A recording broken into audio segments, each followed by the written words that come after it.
Okay, have a seat.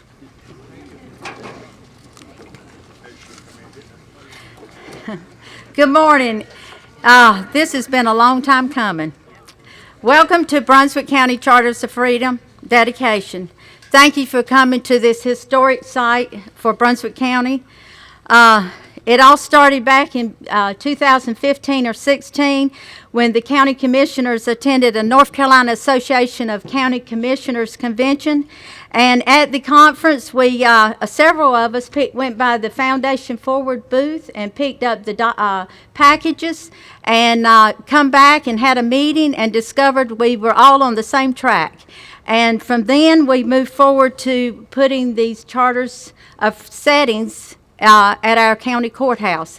But the problem came when it was time to figure out about the money, because we figured the taxpayers would be paying for it with tax money. But come to find out, that's not what took place. We had to raise the money on our own, and it would be citizens that would be paying for it with your hard work money. And these settings, we figured we would sell these bricks back here so that the bricks would help pay for it. But that didn't happen either. Commissioner Frank Williams and I started the website and had donor sheets there. And $100 doesn't go very far when you're doing a project. And then we decided that we needed to have a gala, and we formed a committee. And right now, I would like for that committee to stand and wave your hands or whatever to be recognized for the hard work of getting the money raised. I know some of you are here.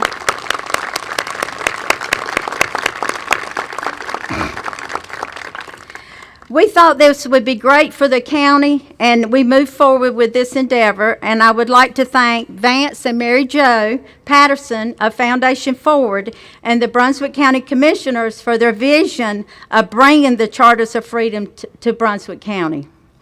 The commissioners figured, let's see, I skipped because I'm speaking without reading my notes. So let me move on down. Okay, we created a committee. Okay, now I would like to thank several people that was very important to helping us raise that money, and that would be Ray Kennedy with the Carolina Voices and Opera House. They performed for us, and was a big help. And a big thank you out to Jerome at Jerome's Steak and Seafood in Charlotte. Without them, it would not have been possible to have the gala and to raise this money. During this event, we had numerous corporations that stepped up and provided funding, to include Brunswick Electric Membership Corporation, Brunswick Senior Resources, Atlantic Telephone Membership, Senator Bill Rabin, Sheriff John Ingram, Baker Mitchell with Roger Bacon Academy, Waste Industries, Clarence Sykes with Sykes Welding, and BB&T Bank. Thank you for your support. We really appreciate it. I would like to thank the Brunswick County Operations Services, Stephanie Lewis and Brian Hollis, for all the other employees that have worked preparing our settings with the beautiful yard, the flowers, and everything. They have really worked hard. They've done a great job. Thank you to the individuals that are here today to participate in this program. It takes a lot of work and sacrifice on you to be here, and for the ones that are going to speak today. Thank you very much. And I still have one more thank you, and I hope I haven't forgotten anyone, but you know, we always tend to forget somebody. But I would like for all the military to take a stand and be recognized. Please stand. Thank you for your service.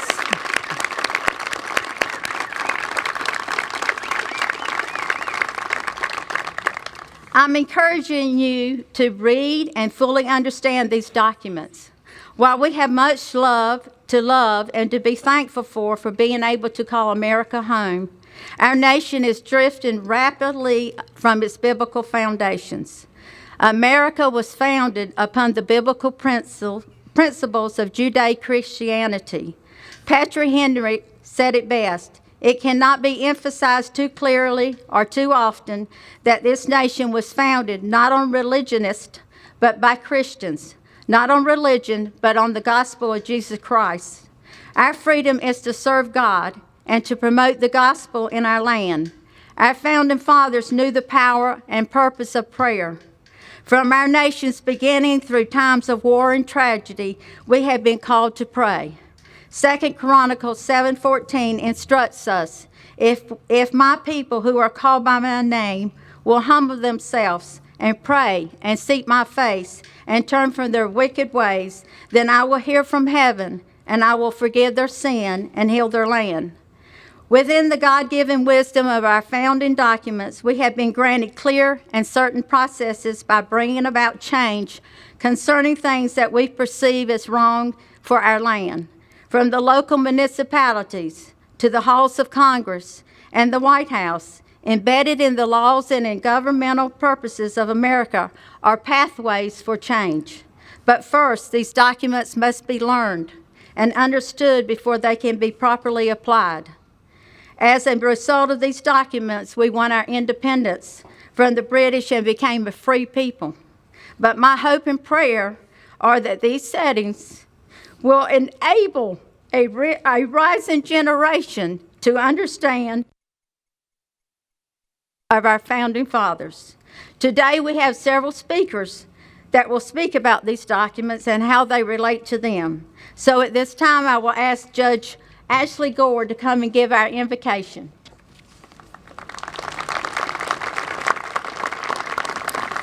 Thank you, Pat. It's an honor to be here today. If you all would please stand. Dear Lord, we are so grateful to be able to gather together as a community on this absolutely beautiful day. Lord, we appreciate this warm springtime weather. We appreciate the ability to enjoy the sunshine and to be so close to the beach. Lord, as we're here today on this special occasion, we are reminded of the many blessings that we receive daily, especially the blessing of living in the greatest nation on earth. Lord, we're reminded of those who came before us and the sacrifices that were made, our servicemen and women, our founding fathers, and the everyday hardworking people that made this country extraordinary.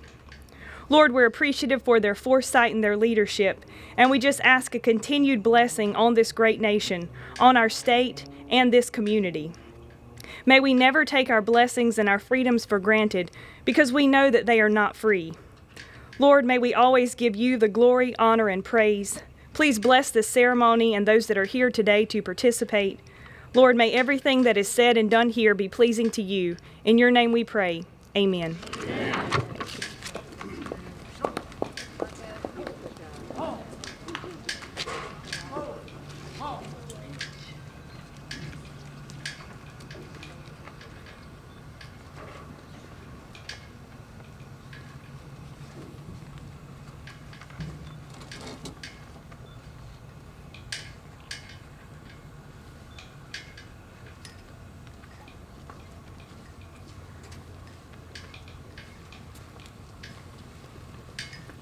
Mark, time, detail, halt, left, face, present, arms.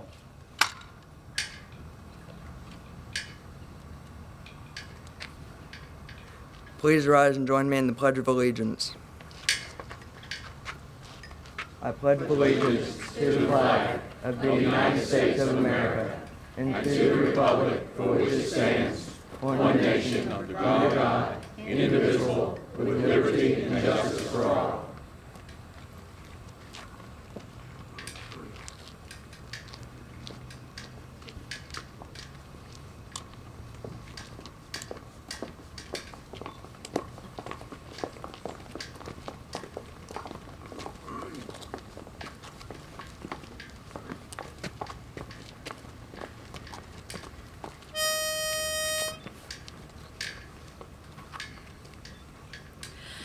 Oh, say, can you see by the dawn's early light what so proudly we hailed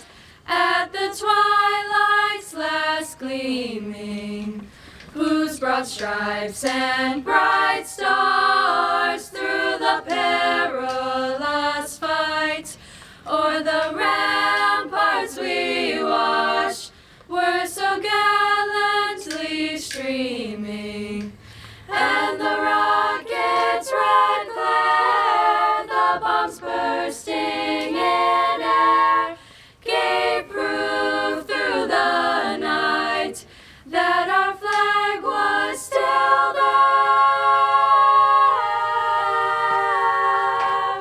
Oh, say does that star-spangled banner yet wave o'er the land of the free and the home of the brave,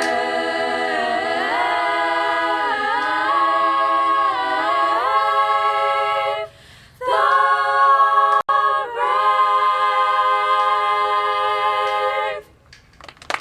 Order. Halt. Right. Pace. Forward. March.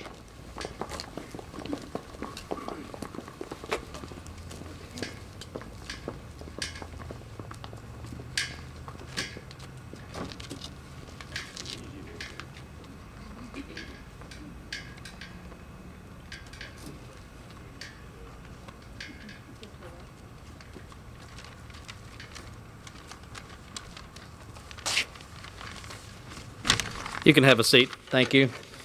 I'm Commissioner Frank Williams, and I have the privilege of serving with the other Brunswick County Commissioners. And my job today is to introduce our other elected officials. But before I do that, just one comment about what we're here today to celebrate. I think this is an awesome, absolutely amazing event. As Commissioner Sykes said, it's been a long time coming. And I don't want to steal the other speaker's thunder, but my observation is that the documents represented behind me don't give us our freedom. They protect our freedoms that were given to us by God Almighty, our inalienable rights. And I think that's an important distinction for all of us to keep in mind. The first elected official I want to recognize is Commissioner Pat Sykes. And I just want to say, a vision is no good. A vision is no good if somebody doesn't translate that vision to action. She is the single reason that we are here today. She has spearheaded this process from start to finish. We all had the same idea, but she is the one who took it and ran with it. So let's give her a well-deserved round of applause for this.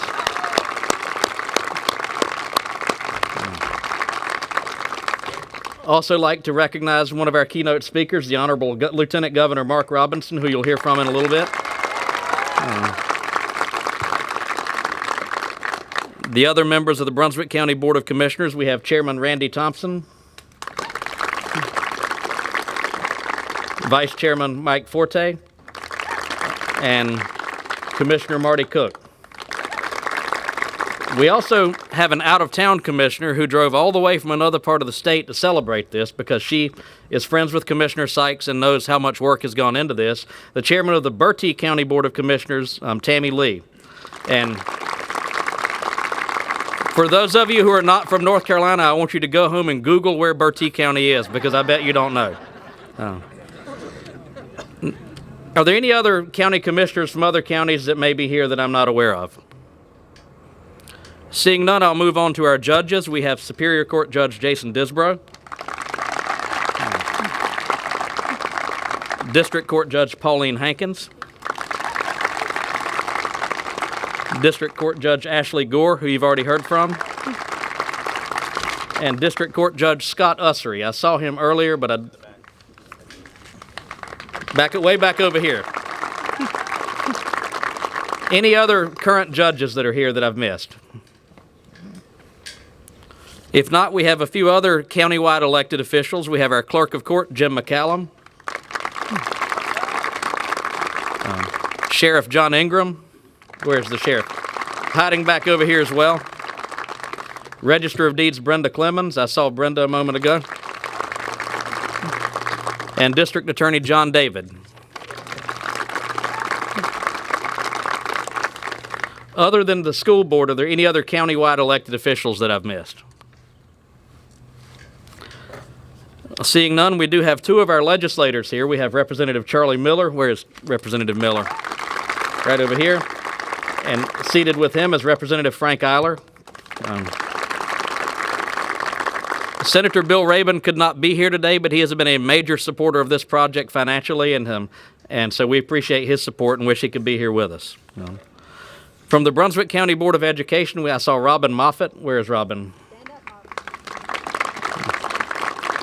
Are there any other Brunswick County Board of Education members here that I've missed?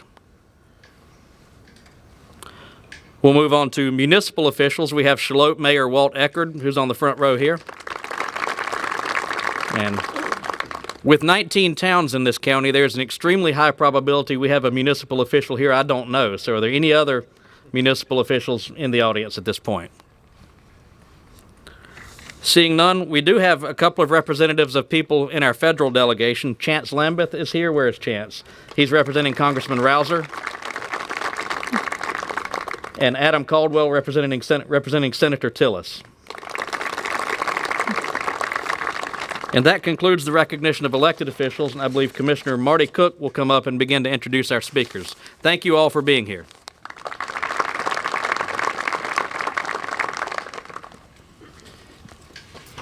Good morning. Anytime you come up here and you read things, you're afraid you're going to fumble and stumble, and I hope that's not going to be the case. And just as a point of personal privilege, I just want to say that behind us represents the contract that was given to us by the founders of this great republic.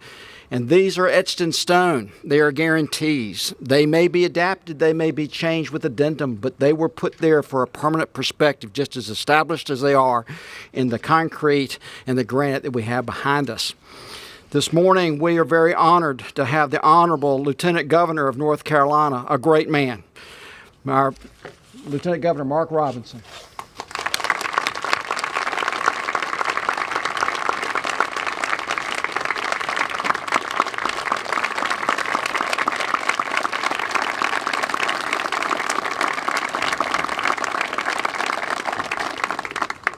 Thank you all. Thank you for that warm welcome. It's an honor to be here. I told this young lady I wouldn't talk long, and I'm not going to speak long because it's not going to take me long for what I have to say. For those of you all who have ever heard me speak, you know that I always start off every speech by thanking my Lord and Savior Jesus Christ for everything that he's done for me, for everything that he's done for this nation. There's no better setting to do that than on this day. Behind me represents what this nation is all about. Let me tell you what I mean by that based on what's going on right now in this nation. Right now, we have people in this nation that see fit to go out into the streets and destroy property to try to get their point across. We see people that see fit to try to subvert our voting rights, to try to get certain agendas pushed. We see people that are trying to go to Washington, D.C. to try to make moves that are unseemly in order to push their agendas. Those folks have forgotten something. They have forgotten about the documents behind us. That is how this nation is supposed to operate. You know, those of you all out there, and I'm pointing this directly at men right now, because you'll know what I'm talking about. You know, you buy that toy, you open it up on Christmas, you start putting it together, you get halfway through it, and find out you have completed total chaos. You have no idea what you're doing. And then your wife walks into the room and asks you a simple question. A simple question. Did you read the directions? Folks, it is time for people in this nation to get back to reading the directions. The direction starts with our Word of God and trickle down to our founding documents.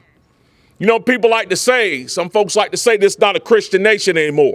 If you're living in this nation and you're living under the blessing of this nation, guess what? The reason why this nation is what it is and is as blessed as it is not because Americans are that good, it's because God has been that good to us. And the reason why he has been is because Christians have fallen down on their knees. And not just us, all the way back to our inception. When our founders got stuck writing that Constitution in Philadelphia, They didn't walk out of that hall and go search for the answer in some book somewhere written by man. They didn't go ask some self-help guru. They called a break to the action. They crossed the street and went to a church. They fell down on their knees and asked the Almighty for the wisdom to finish that document. And in that document, we see common sense. We see decency. We see fairness in action. So now, folks, it's time for us to turn back to the instructions that God has given us.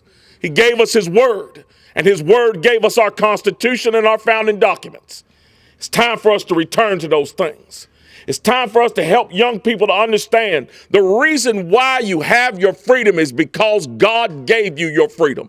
And the reason why your freedom has been protected and the reason why you live in the greatest nation on earth is because we have founding documents that are based on God's word. And so today, as we stand here in front of this monument, let us pray that these charters of freedom are going to be found in every corner of this nation. Now is the time, folks, for us to end the chaos. The only way we're going to end the chaos is if we pull out those instructions, the ones that should always be front and center.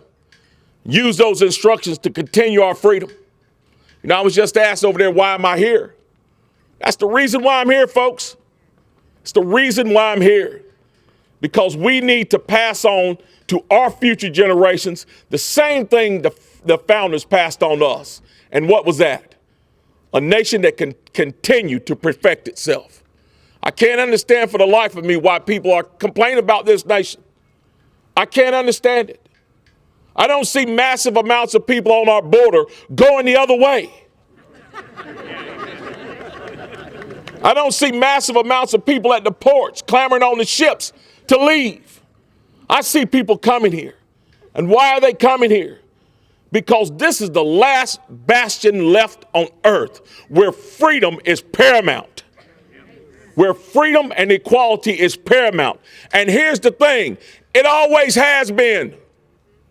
Every issue this nation has ever had, because of our belief in God and because of the words enshrined in those documents, has always been questioned, always been fought against, and eventually has been supplanted. Slavery was ended because of it. Jim Crow was ended because of it. Our unfair treatment of women was supplanted because of it. To live up to those documents means to live up to the will of God. And so we have to continue that. And that's what these charters of freedom do. So guys, when you leave here today, make sure you tell somebody about this place. And not only that, don't make this the last time you visit. Come down here often, renew your spirit, and bring somebody with you. And tell them about the good news. We don't have to live in chaos because we have a set of instructions that will allow us to keep this constitutional republic strong and free for many, many generations to come. God bless you all. God bless the great state of North Carolina, and God bless the United States of America. Thank you very much.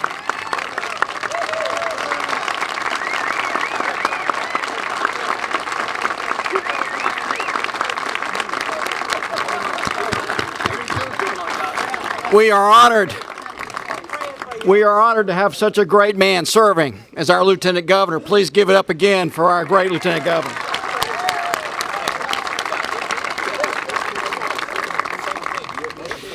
Dr. Jerry Oates serves as the Superintendent of Schools, but I will tell you he is also another great man, and as more as you look into his background, his life, and everything else, the more you pull back the layers of it, you will find how fine an individual he is. I'm honored to call him our superintendent, but most of all, I'm glad and honored to call him my friend. Dr. Jerry Oates.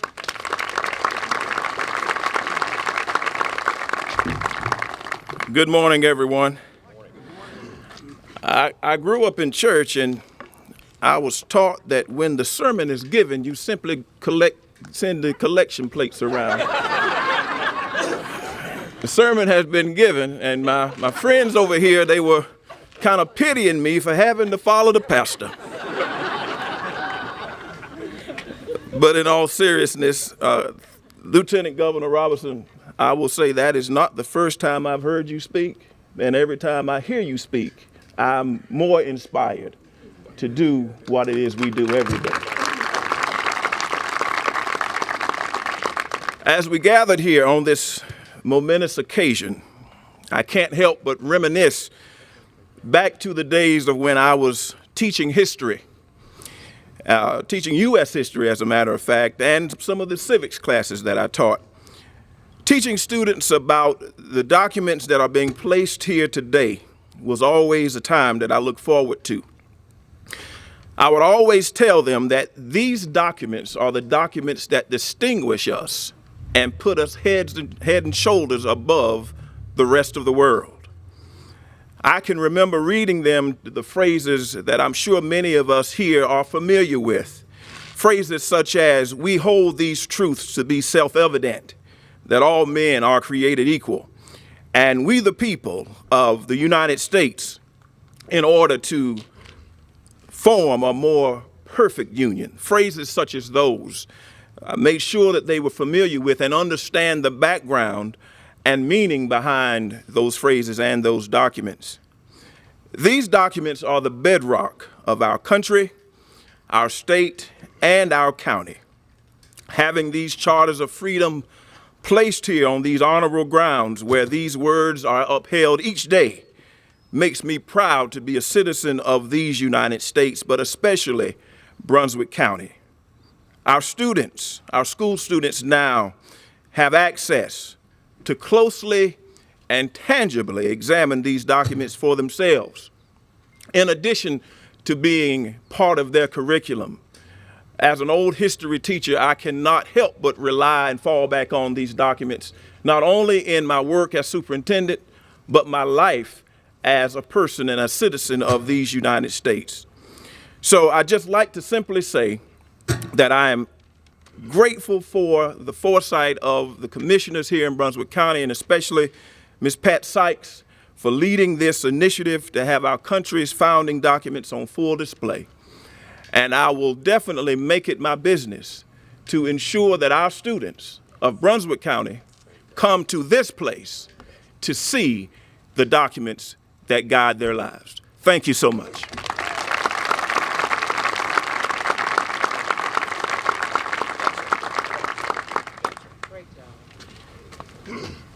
I think you did real well, Dr. Oates.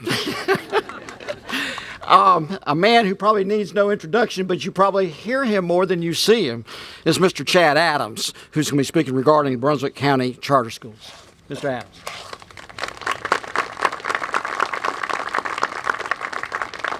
You know, they may have sent the collection plate around, but I think it's just, I would finish up with a hymn and we'd go home, because following these two gentlemen, Dr. Oates, is very difficult. There's many things I could discuss today. Most of what I'm going to say is about charter schools. But as we look on this beautiful day in the most amazing county, one of the fastest growing counties in the entire nation, it's a good time to reflect that 100 years from now, a lot of folks probably won't remember anything that was said here. Maybe Lieutenant Governor Robinson's comments, but certainly not mine. And as we look at these documents, we hope 100 years from now they have as much relevance then as they do now. In fact, I hope they have more relevance, because I think we've gotten away from a great deal of what these things mean. I can't imagine what would have gone through people's heads to hop on a boat and go across an ocean, leaving everything behind, to come here and start anew, not knowing what it would be like, except that it was better than where they were. And that dream continues to this day. It's in our genetic code as Americans to kind of question authority, to kind of question rules. And enshrined in these documents right here is not an expression of what government can do, but what an expression of government cannot do. And what you, as individuals, have a right given to you by your Creator. The right of expression, free speech, you know these things, to bear arms. These are not documents that just sit around. These are documents that need to be defended each and every day moving forward in this country. It isn't an easy task. As they said to Franklin when he was leaving after drawing up the Constitution, what do we have? And it's anecdotal. No one knows if it's true. It's not in the record. But he said, a republic if we can keep it. That's the challenge to all of you. A republic if we can keep it. It isn't free. It doesn't come without sacrifice. Those members of the military are testament to that here and every day. But we also have an obligation. The charter school movement, I sit on the board at Charter Day School, which is run by the Roger Bacon Academy. We have 4 schools, 2,000 students in 3 counties. One of the most successful charter operations in the entire state, and one of the best ones in the nation. We've been around for over 20 years now. And charter schools are an expression of that freedom. In the early 90s, there were many people questioning the monolithic government-run school system. Not that it was terrible, not that it was horrible, not that it didn't provide opportunities, but that other opportunities should exist, that other choices should exist in the public sector. So those charter schools were created. Minnesota, the first one, and then, oddly enough, interestingly enough, a completely bipartisan group in North Carolina, including former Governor Cooper when he was a senator, working with Governor Perdue and several Republicans. Virginia Fox, when she was in the legislature, drew up the charter school documents to allow a charter to own and operate a school, to look at it differently, to create competition in public schools. And we've done that. We now have over 200 charter schools that are schools of choice that any parent can put their child in, provided their space. No restrictions. 120,000 children in the state of North Carolina right now are in charter schools. If you were to put it together, it would be the third largest school system in the state of North Carolina. That's amazing. You add in homeschools, we have more choice. Because these documents put forth the proposition that we should have choice, that we should have the freedom of expression. And that's what we're here to celebrate today, is that choice. And my challenge to you as we move forward is to make sure that 100 years from now that your grandchildren and great-grandchildren can come to this spot and celebrate the hard work that people like Commissioner Sykes and others, and Lieutenant Governor Robinson and Dr. Oates, all of that hard work is remembered by these documents, that we always reflect on them. Thank you so much for your time, and I look forward to seeing you in the near future. Thank you.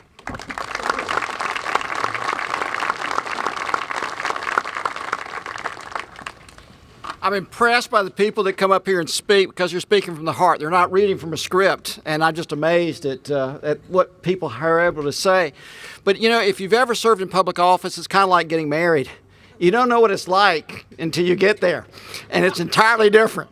But, you know, the thing that I'm really honored to know that the people that I have been able to serve with in public office are really incredibly great people. They are people who are public servants to the very heart, to the very core. And one of those individuals is, well, I got to tell you, all the judges we have are fantastic. I'm not just saying that to be saying. I'm saying they're all great, great people. And we should be really proud of the people that we have that are serving in the court system, but especially those that are serving on the bench. And one is Superior Court Judge Jason Disbrow. Judge?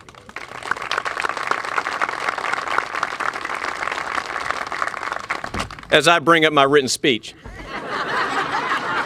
Appreciate it, Marty. You'll see why in a minute, though. I was going to have this impassioned, motivational speech. You're going to walk through fire. But then Pat told me I was speaking after Lieutenant Governor Robinson, who, when God was handing out passion, got a fast pass. You're inspirational, Lieutenant Governor. Every time I hear you speak, from that first YouTube speech at Greensboro City Council to today, every time, I mean it. We're lucky to have you. So instead of that motivational, inspirational speech, I'm going to give you some facts about the Constitution that maybe you don't know. Some of them you do. The Constitution is 4,400 words. That's it, 4,400 words. It's both the oldest and shortest written Constitution of any major government in the entire world. When the Constitution was signed, the U.S. population stood at 4 million people. To give you a reference point today, there's 4 million people that drive through at the Leland Chick-fil-A right now. Hold on, I got some more stuff. In March of 1788, a popular election was held in Rhode Island. It was to determine the ratification status of the new Constitution. Now listen to this. The vote was 237 in favor of ratifying and 2,945 opposed to ratifying the Constitution. And y'all think we live in a divisive political climate?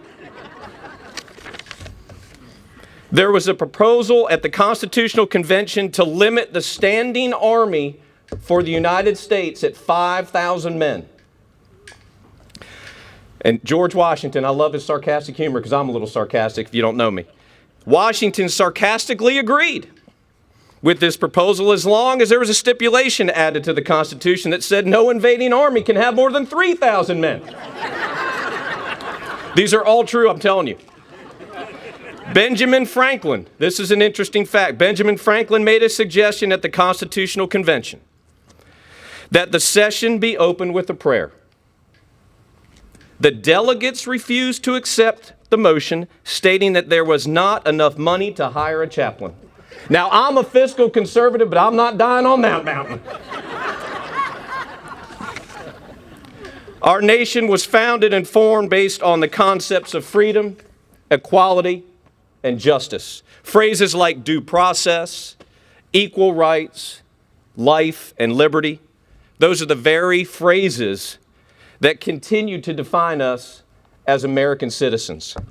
Although we may not always agree, we're always a nation that's united by these principles, by these documents, these replica documents that are behind me. And they guarantee our right to that very due process, to our right to life and liberty, and our rights to endeavor for that life of pursuit of happiness. It's a great day for all of us, all the citizens here in Brunswick County. I want to commend Commissioner Sykes for her hard work in spearheading this effort. It would not have happened without you, and thank you, Pat, for doing this for our community. These documents will forever be here in front of our Justice Center here in Brunswick County, as they should be. And they're a reminder of the greatness of this nation and the foundation upon which it was created. I urge all of you, whether you are here or whether you are listening at home or on Facebook, I urge all of you to come here. Take the time to read these documents. I suggest that it will serve to remind you of the greatness that is this nation. But more importantly, it will remind you of the greatness that are the people of this nation, that make up this great nation, and that call themselves Americans. I'll leave you with this. May God continue to bless the greatest nation the world has ever seen. Thank you.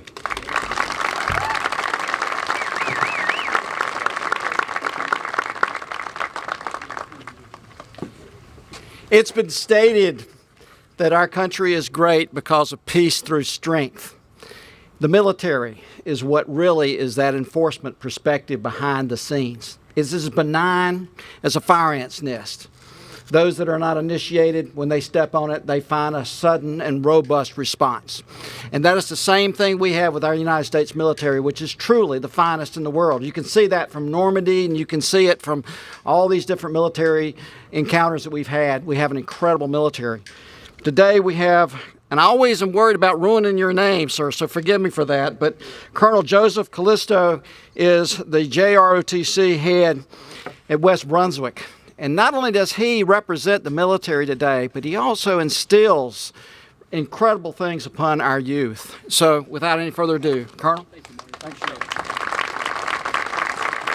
and I'm going to continue the trend here with the script. I'm following Judge Dishbo's lead here.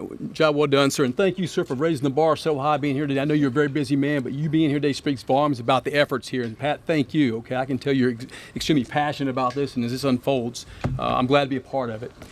Distinguished guests, friends, family, students, good morning to everyone. As already alluded to, I'm Colonel Retired Joe Callisto, and I am the West Brunswick High School JROTC Senior Army Instructor. It's a distinct privilege and honor to be here today in your presence today as we educate, and that's the key thing, educate one another, ensuring our rich history as a nation is linked to the future. Linked to the future. Our past, future, they've got to be symbiotic, they've got to be linked. The United States of America was founded on the bedrock, and that's a term that keeps coming up and up and up. And it wasn't like we collaborated, but bedrock, something hard, something firm, of the Declaration of Independence, the Bill of Rights, and the Constitution. As an Army officer, I took a binding oath, and that's exactly what it was, a binding oath, where I affirmed that I would support and defend the Constitution. I was not solely vowing my support or allegiance to a president, a flag, a branch of service. It was the Constitution. One of the 7 Army values is loyalty, and priority flows from bearing true faith and allegiance to the U.S. Constitution, to the U.S. Army, and to one's own unit. You may ask, why this priority? I'll tell you why. Like a foundation of a building, the bedrock, once again, the bedrock. You must build it on strong firm ground, and then you must protect it. The common theme you're hearing today is we must protect this. If we don't protect it, it's going to go away. It will go away. For our entire history as a nation, citizens from every walk of life, ethnicity, color, background, have stepped forward to take this very oath. To go into harm's way, to sacrifice. And sometimes the ultimate sacrifice in order to preserve these freedoms that we're hearing about today, to enjoy, that we've enjoyed throughout our history as a nation. We must remember that freedom is not free, never was, never will be. I've got friends that have took multiple tours in Iraq and Iran, or Iraq and Afghanistan rather, over the last 20 years. And I would tell you the irreparable damage on their families and the dedication of going back in, year after year. It's tough. It's never free. But we never take it for granted, these wonderful freedoms. Anything that is taken for granted will soon be lost. I tell the kids all the time at school, never take it for granted. I asked them the other day, why do you think we stand for the Pledge of Allegiance? And they kind of looked at me, well, because somebody else stands. That's the wrong answer. I take personal responsibility for that, and we're changing that. Dr. Rose talked about civics. We get back to basics. If I use a coaching terminology, blocking and tackling of what it is we're all about is Americans. We're Americans first, not Republicans or Democrats. We're Americans. We got to get back to that. And we should be able to get back to it's okay to agree to disagree. There was a time and place we could agree to disagree. We can't do that. We got to hate you because you think different of me. That's crazy. That's wrong. Okay? I should be able to look at you and say, sir, hey, it's good. We're Americans. We have to agree to disagree. We'll come back to this another way. And that's the answer. And that's the way ahead. Ronald Reagan, the great communicator, once said, freedom is never more than one generation away from extinction. Let me say that again. Freedom is never more than one generation away from extinction. We didn't pass it in our children in the bloodstream. It must be fought for, protected, and handed on for them to do the same. As parents, teachers, community leaders, it is our responsibility to pass on to the next generation the greatness of our nation, how it came to be, what it has taken to maintain a way of life to date, and that what we have to do to protect and preserve into the future. And that's what we're going to have to do, guys. We've had World War I. We've had World War II. We're going to have World War III. I guarantee it. I don't know when it's going to be, but we're going to. It's the very nature of human beings. We've been doing that since we lived in the caves. Okay? Roman Empire rose, and guess what happened? About 1,000 years they fell. All right? Where are we at in that? We've got to protect what's important, that foundation, that bedrock. I remember as a young boy at sporting events when the national anthem was playing, everyone would stop. They would face the flag, remain silent, take their covers off, place their hands over their heart. And that was for the duration of the anthem. Sporting events today, you'll find just the opposite. I firmly believe this is more due to lack of education and good example than from any kind of protest. Okay? Good example. I was having a conversation earlier today. It's not what we say to our kids, it's how we live. It's our example. And that's true. I see that my 4 girls are grown young ladies, adult, married, and off and out and about. But it's the example that my wife and I set for them. It's the example, not what we say, but the example. Great education and great examples are what it's all about if our country's history is going to connect our nation's future. In closing, I want to personally thank Vance and Mary Jo Patterson for their passionate efforts to educate and to provide public opportunities to share what makes America the best place in the world to live and prosper. Job well done. A big shout out again to Commissioner Pat Sykes for leading the effort here today. Outstanding. Thanks to all, and God bless.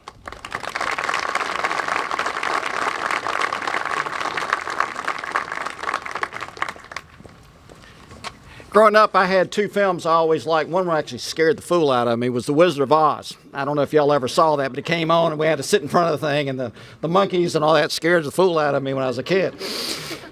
But there was a neat thing about it. There was a guy called the Wizard, and he was the guy behind the scenes that was pulling all the levers and the strings and making things work. And they said, don't pay attention to the guy behind the scenes. And another film that was Frank Capra's It's a Wonderful Life.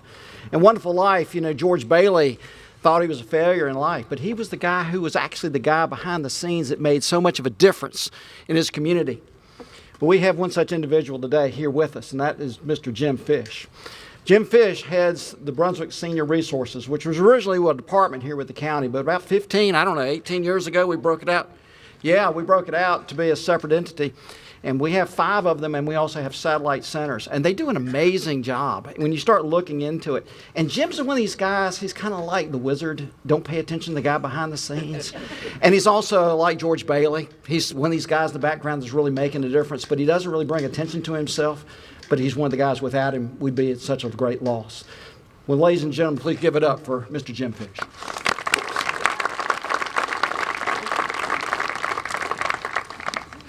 Well, if you think it's hard to go first, try going last. I know that I'm the only thing that stands between you and lunch at this point. But in solidarity, with my seniors, I'm going to use my glasses. And I also wrote my speech because of my cognitive decline. But anyway, it's my great honor to be able to represent the senior community today. About 43% of our total population here is over the age of 60.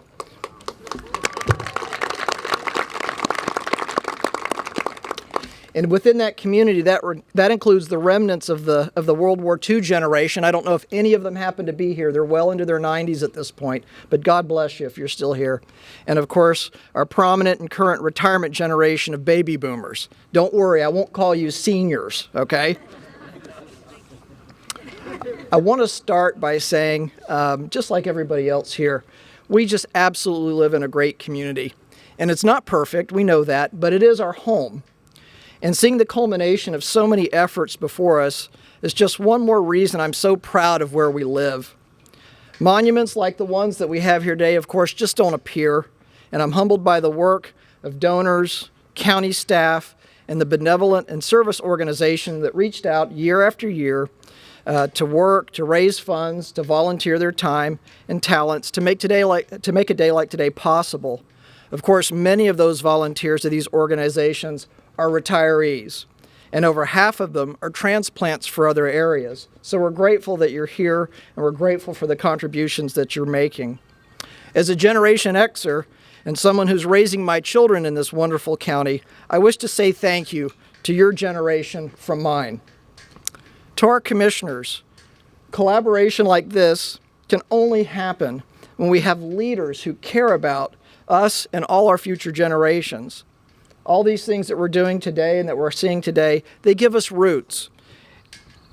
And they make where we live exceptional. To each of you, I want you to know that I salute you and I thank you. And it's a privilege to get to know each one of you. And of course, like everyone else, I'd be remiss if I did not echo the same sentiments about our country. I believe that we're blessed to live in a land of opportunity and liberty. And everybody here knows that that liberty was purchased with an incomprehensible price. A day like today makes me think of our founders, our veterans, and our ancestors laying the cornerstones of our cherished institutions. I'm not saying that they were perfect, because none of them are, and none of us are. And I'm not saying that there's not a lot of work that still needs to be done, but each of us can carry the legacy of liberty through the daily application of the ethical treatment of each other. These monuments before us will stand hollow if we fail to be honest and ethical in our personal goals and pursuits. I would suggest that we consider ordering our lives in a way that helps us to be better people, the backbone of which, of course, comprises service, gratitude, love, and faith. We have been handed this incredible gift that we call Brunswick County and this incredible gift that we call America. We owe it to ourselves and those past and future to live in it, to love it, and to protect it. As our area continues to grow, we can thoughtfully craft our plans and build on the incredible foundation given to us and enjoy the beauty of these amazing charters of freedom. And of course, I would add my testimony to everybody else's here. May God bless Brunswick County, and may God bless America. Thank you.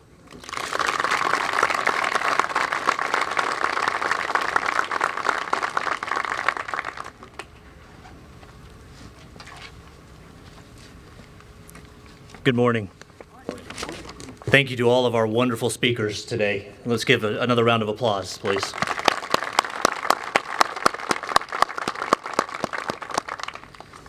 My name is Mike Unruh. I'm the Communications and Resources Director with Foundation Forward. We are very honored and privileged to be with you today. What a wonderful crowd. Thank you all for coming out. It's good good to see you.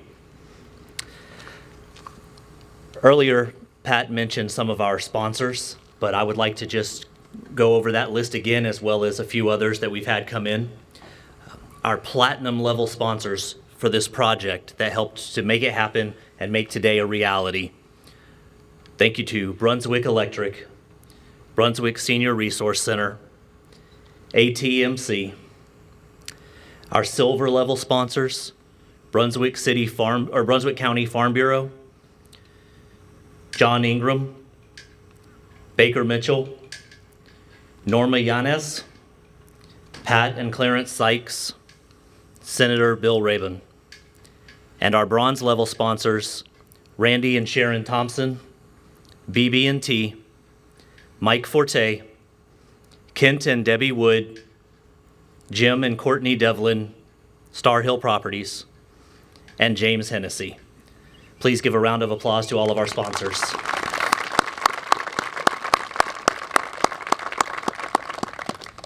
If you would like to sponsor us and help us to pay it forward to continue to place these settings in communities across the country, you can still do so.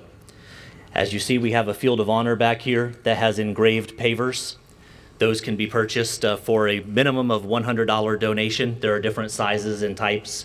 You can go on our website, chartersoffreedom.com, to find out more information. There will also, at some point in the future, be a donor's plaque and a time capsule that are included in this project as well. So you can find out more information about both of those things on our website as well. I would like to take a few moments to recognize other members of our Foundation Forward team today. So here in the back by the vehicles, we have our office manager, Connie Snyder. And after the event, she will be over here at the tables. There are sign-up sheets so that your name can go into the time capsule for posterity. So please make sure you go over and put your name on the sign-in sheet for the time capsule. As well as if you have a business card, we would love for you to leave that information with us as well, so we could reach out to you in the future and thank you for your presence here today. We also have our operations manager, Mr. Perry Snyder. We have our construction manager, Don Ramsey. He was over here. I think he may have run away. He likes to do that. We have our education director, Mr. David Streeter, here in the front row. We have our co-founder, Ms. Mary Jo Patterson. And it is my honor to also recognize and introduce to you today the founder of our organization, Mr. Vance Patterson.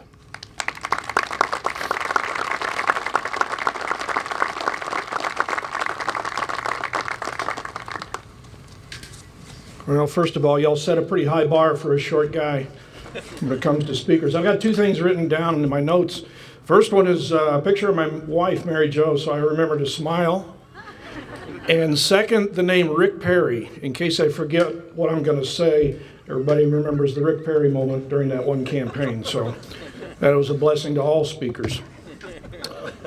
I am really proud of y'all for making the effort to be here today, because this is an amazing event. My question is, are you ready to be a part of history? Because we're going to dedicate your Charters of Freedom setting here. And it's going to be here for the next 300 to 500 years, and your future generations are going to know you were here. My name is Vance Patterson. I'm from Burke County, that's in the western part of the state, about halfway between Hickory and Asheville. I'm a father of four, married 46 years to my wife, Mary Jo. I'm a businessman. I have a company that makes industrial fans. We actually make things out of metal, ship them across the country and around the world. I'm a very proud American manufacturer.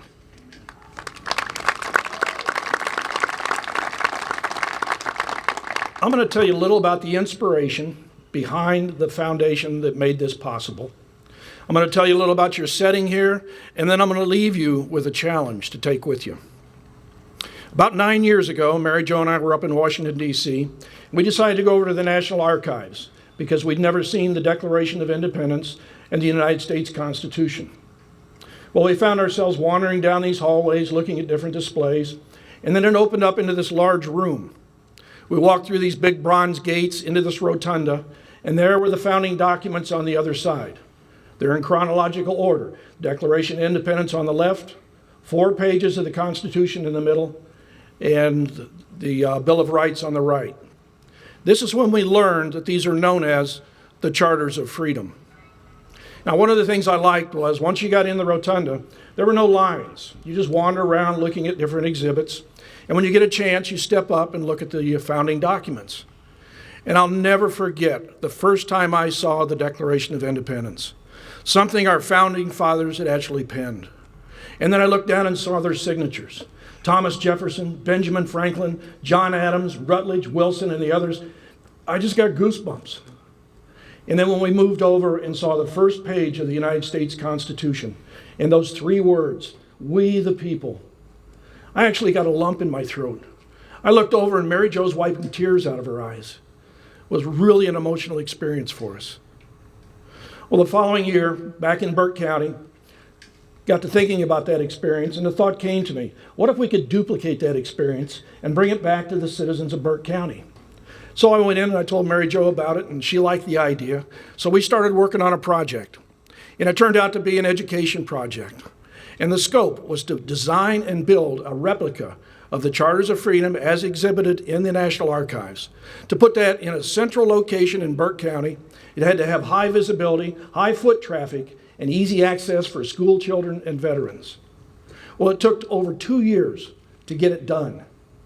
Well, there were a lot of problems and everything, but we had a joint meeting, late night, joint session between the Burke County Commissioners and the Morganton City Council, and they agreed to accept the gift and give us a place to put it. Well, with this agreement, there was something we hadn't told anybody. You see, Mary Jo and I had only seen these documents once, and there are no prints available to the public. There are no dimensions, no measurements, nothing. So the next morning after that late night meeting, we got up, got in a car, drove back up to Washington, walked into the rotunda. Now, they won't let you take out a tape measure and start measuring a national treasure. But we had a plan. Mary Jo went one way and I went another. And I did this. I walked up to the Declaration or the Constitution. This. And I'm standing in the middle. So I know it's about 12 feet long. Meanwhile, Mary Jo is actually walking up to the setting, turning around, facing the audience, and marking on her body the different elevations. And then we left before anybody asked us any questions.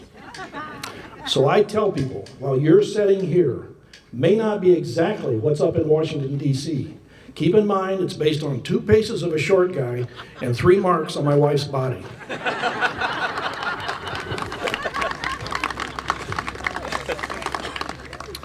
Well, on July 2nd, 2014, we dedicated the first Charters of Freedom setting outside of Washington, D.C., in downtown Morganton on the old Burke Courthouse Green. This project was so well received, and Mary Jo and I enjoyed it so much, we decided to do another one. And this one went to Murphy, North Carolina, in Cherokee County, as far west as you can go. That was dedicated on Constitution Day, September 17th, 2014. The third one went downtown Asheville in Buncombe County. Now, during this time, we decided to set up a foundation, 501c3, called Foundation Forward, because we knew we were going to be doing more. Let me tell you the 3 principles of the foundation. Number 1 is education. It's all about education. Education to preserve American history, and education about civics and government, so everybody knows how government is meant to serve and protect its citizens. Number 2 is access. See, most people, not everybody can get up to Washington, D.C. to see the original documents. It took Mary Jo and I over 60 years the first time. So we wanted to provide access in the communities to see these original documents in a proper setting. And number 3 is community. Having your Charters of Freedom setting here in Brunswick County allows you the opportunity to gather, to celebrate, to honor, and to reflect. To date, we have dedicated 33 Charters of Freedom settings across the country. In North Carolina, South Carolina, Virginia, in Kentucky, Indiana, Illinois, Nebraska, South Dakota, and as far west as Carson City, Nevada. We've got 3 dedications coming up the first week in May, and we'll be dedicating one in Alaska on July 4th this year. So it is really expanding. Yours is the 23rd here in North Carolina, and that's pretty cool.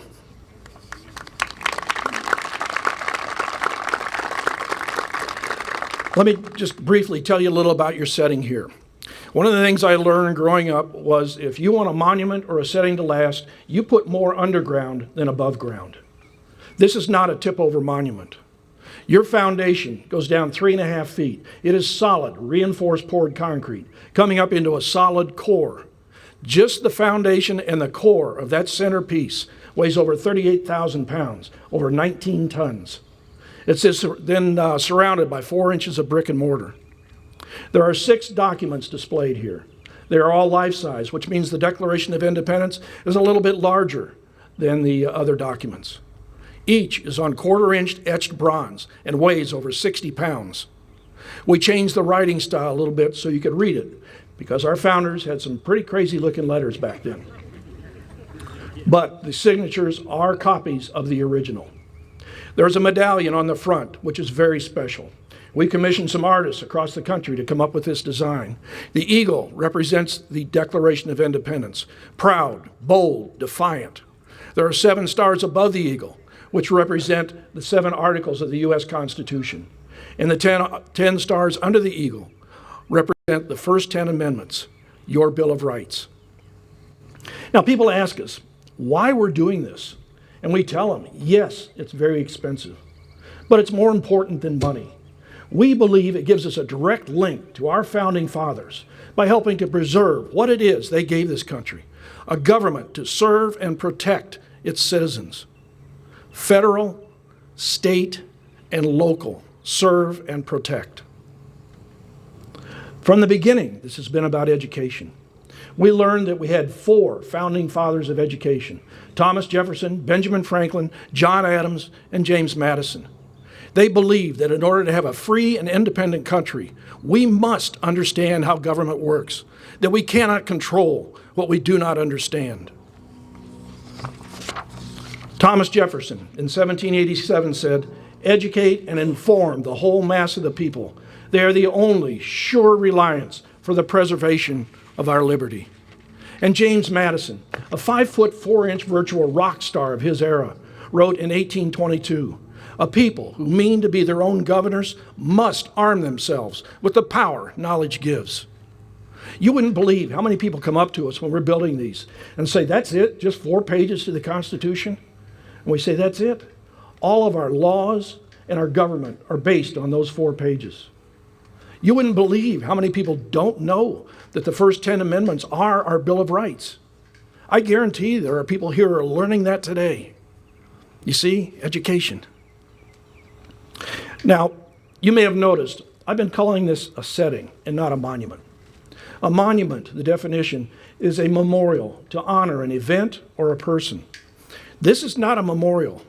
This is an active, hands-on educational supplement for your school's curriculum.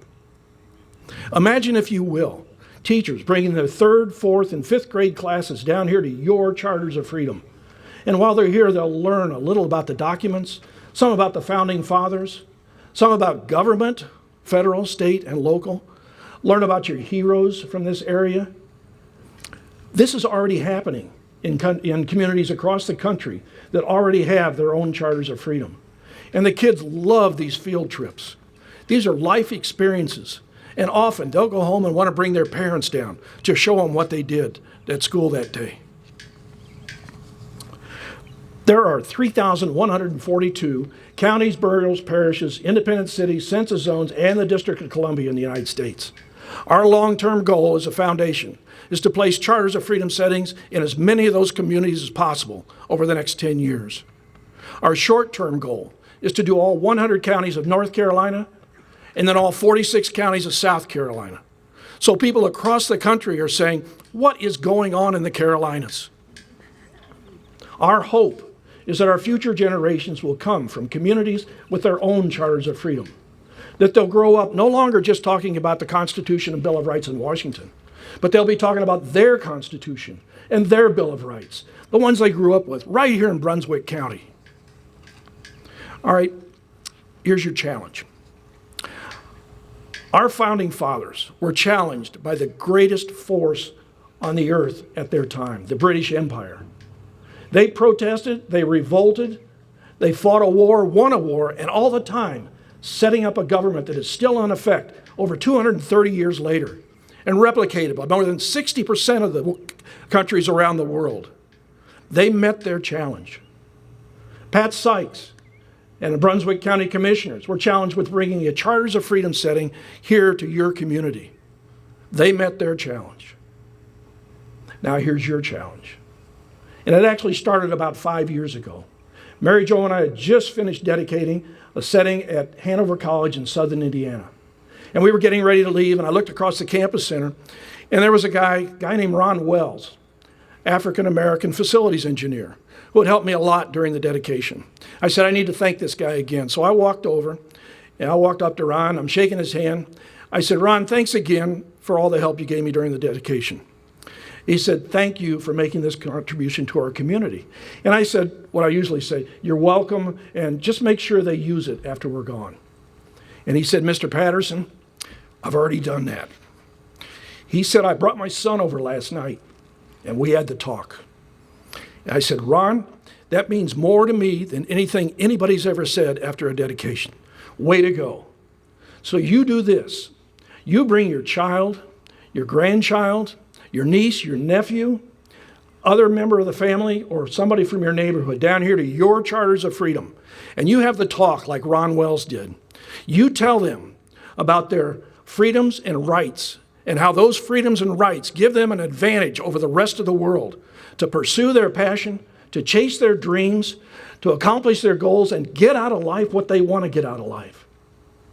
If you do that, then as far as Mary Jo and I are concerned, and all of Foundation Forward and Pat Sykes and the others, we'll call it even. Thank you.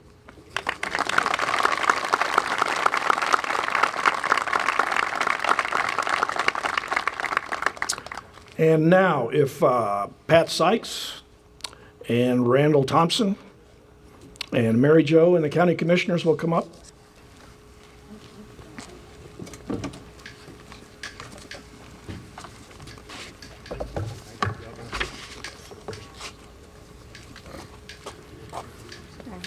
I'm here. I got to read it. No, you got you're the chairman. You're The Charters of Freedom setting, located at Brunswick County, North Carolina, is hereby gifted from Foundation Forward Incorporated of Burke County, North Carolina, to the children, veterans, and citizens of Brunswick County, North Carolina. All rights, responsibilities, and care for this setting, displaying the Declaration of Independence, the United States Constitution, and the Bill of Rights, are hereby transferred to Brunswick County, North Carolina, this day, April 16th, 2021.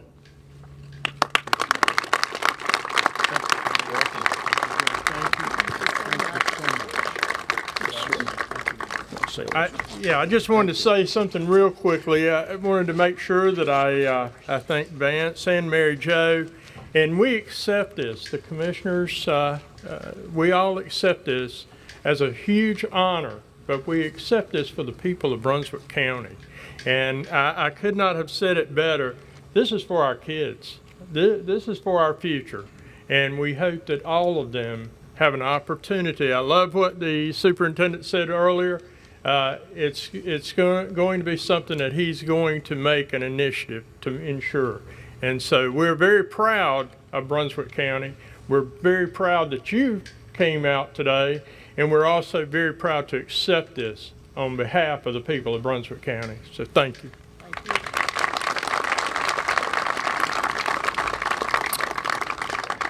All right, there's just a couple things we need to do still. Mentioned earlier that there is a time capsule where your names are going to go in if you sign that over there. We're also going to put in the time capsule letters from different members of the community, from the law enforcement, education, veterans groups, the county. There'll be one in them for me, and other memorabilia of this era. We're then going to seal the time capsule probably in about 3 or 4 months once we get everything in. And it won't be opened until September 17th, 2087. That's the 300th anniversary of the U.S. Constitution. All time capsules will be opened the same day, so it ought to be pretty interesting. Now, if you're here for that, we have given the combination to Pat Sykes. And if there's any problem opening the safe, you know who had it last. The last thing I'm going to do is a cannon salute. I knew during the first dedication that I wanted to do a cannon salute. But I didn't know how many times to fire the cannon. This is back in 2014. So I did a little research. I knew 21 wasn't right. I did a little research and learned that the cannon salute began back in the 1600s. The first, ships would be pulling into port. They would turn their guns to sea and discharge 7 rounds to show they weren't a threat to the port. Well, the port, having more cannon and more powder, would answer 3 in kind, and that's where a 21-gun salute can come from. Well, I knew that wasn't right, so I remembered I've done business over in Scotland, and the Scottish story is that the Scots liked the way the British marked the time of day. At noon, they would fire 12 rounds, so the ship's captains and the shop owners could set their clocks.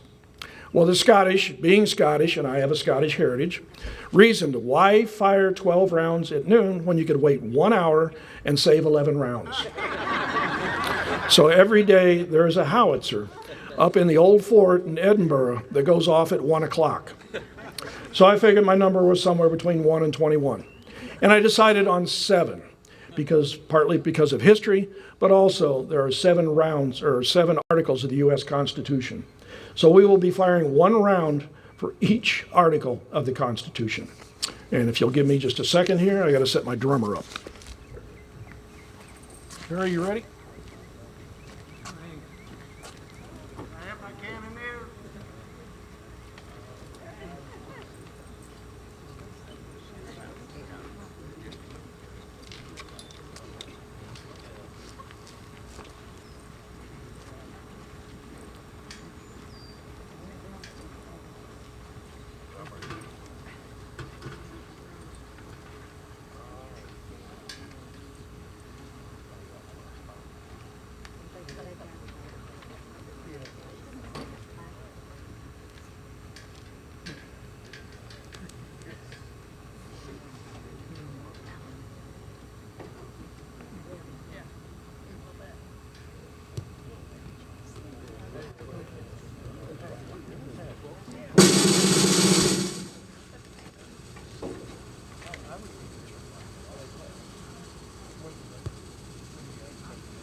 My candidates are ready.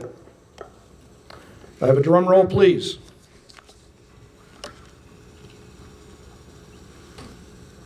All right, drum roll, please. Article 1 defines the legislative branch, composed of the House of Representatives and the Senate. It defines their powers and responsibilities.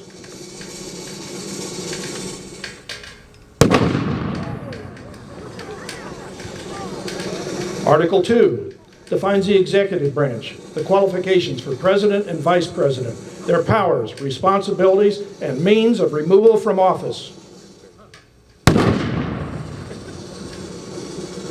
Article 3 sets up the judicial branch, the Supreme Court and lower court system. It protects the right of trial by jury and defines treason. Article 4 gives the states the right to make and carry out their own laws related to the people and problems of their state, so long as those laws do not conflict with the United States Constitution. Article 5 outlines the process of amending the United States Constitution. Article 6 sets the status of the United States Constitution as the supreme law of the land, to which all leaders, including the executive, legislative, and judicial, must be loyal. Article 7 addresses the ratification, declares that the United States Constitution should take effect if 9 of 13 states ratify. Children, citizens, veterans, and all of Brunswick County, I give you your charters of freedom.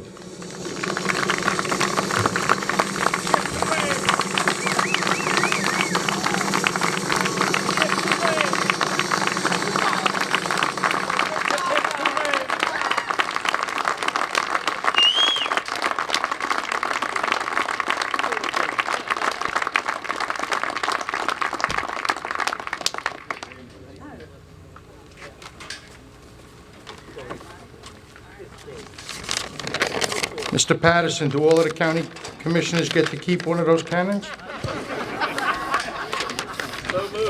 So moved. Again, those are way cool. I want one. All right. Just to tighten up a little business, when Commissioner Williams had introduced the elected officials, we have one we did miss. Aaron Perkins from Northwest City Council is here somewhere back there. I did see him. There he is. All right, so I'm tasked with doing the closing. We're nearing the end. Jason, I had to write it down too. It's getting old stuff as the pits. So, let's see what we got here. The U.S. Constitution, the Declaration of Independence, the Bill of Rights. Has there ever been anything written short of the Bible that is more inspiring? As we close out today's unveiling, there are so many people to thank. First off, Commissioner Pat Sykes.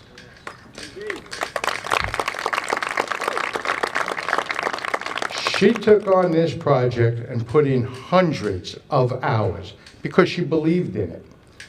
She made hundreds of phone calls and arm twisted many of you for donations to make this a reality.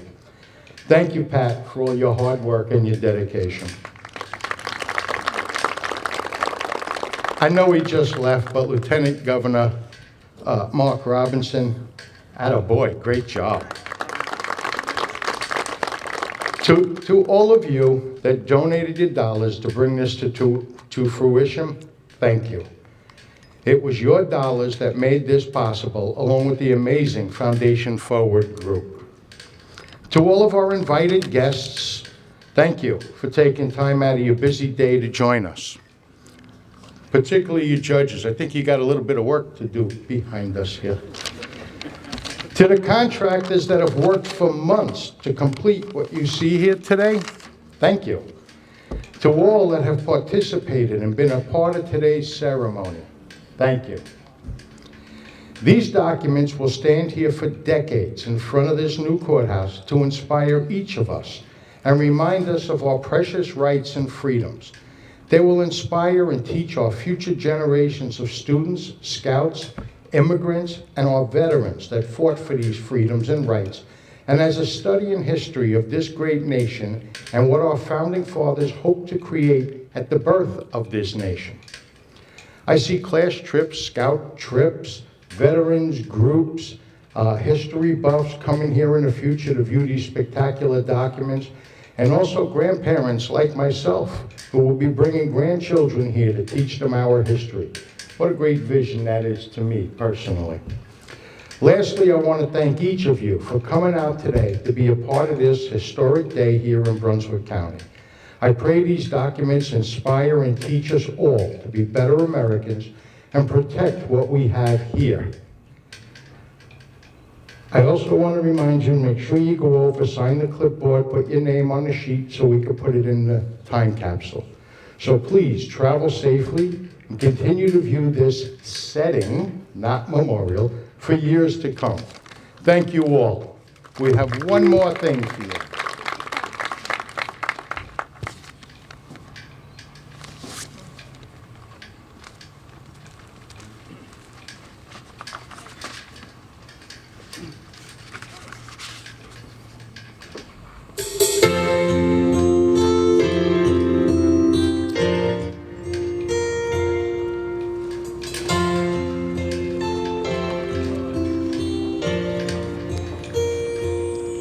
If tomorrow all the things were gone, I'd worked for all my life, and I had to start again with just my family by my side. I thank my God above to be living here today, 'cause the flag still stands for freedom, and they can't take that away. And I'm proud to be an American, where at least I know I'm free.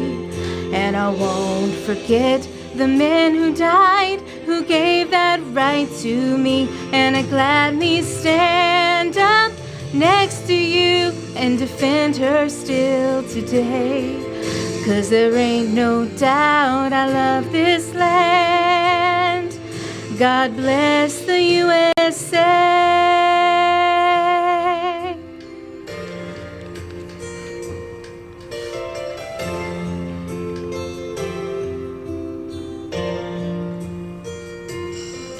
From the lakes of Minnesota to the hills of Tennessee, across the plains of Texas, from sea to shining sea, from Detroit down to Houston and New York to LA.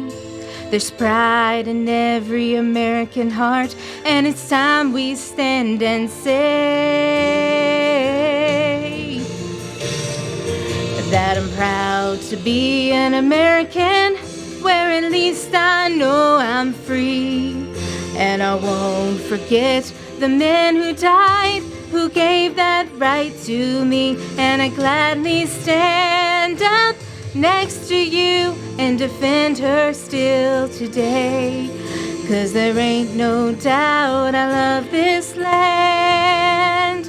God bless the USA.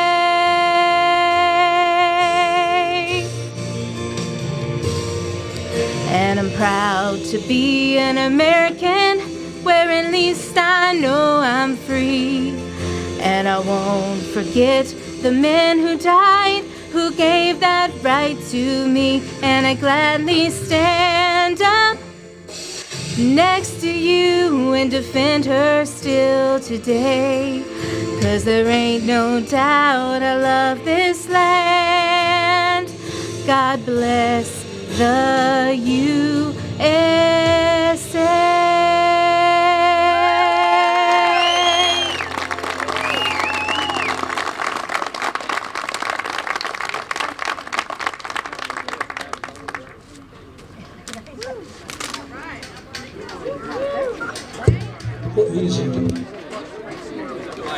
Ladies and gentlemen, we'll start a line on Come on this up. side and go across after the commissioners take a quick look. Well, exactly. Okay, I was scrutinized just a little bit. We beat you. If you have time to look at the Place to show is New Brunswick. you want to look at the setting. I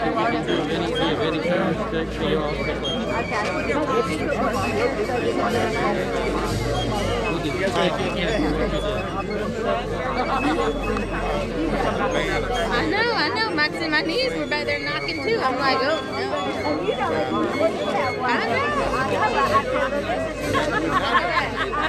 I know. I'm like,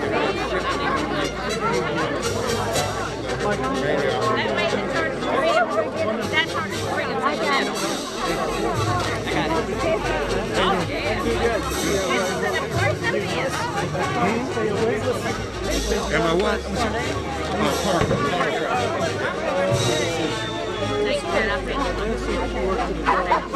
It struck me.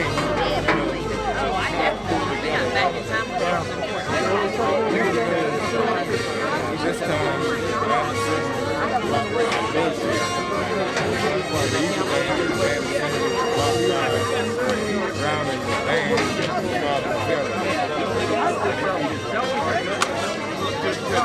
a lot of biblical history. Good to see you. Hear about our